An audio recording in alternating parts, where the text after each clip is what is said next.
Hello everyone and welcome to this video. Today I will show you how to find your UK national insurance number UK. So guys, the easiest way to do this, go to Google and search for find a lost national insurance number UK and click the first result as you can see here and scroll down. You find option find your national insurance number online. Under it, read you need to sign up onto your personal tax account using your government gateway and use the ID and password and click start now.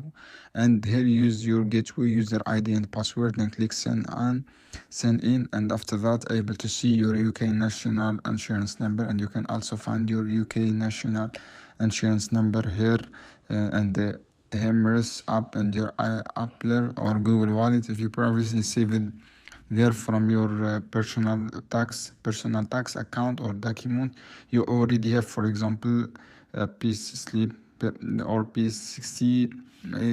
That is how you find your UK national insurance number, guys. Thanks for watching.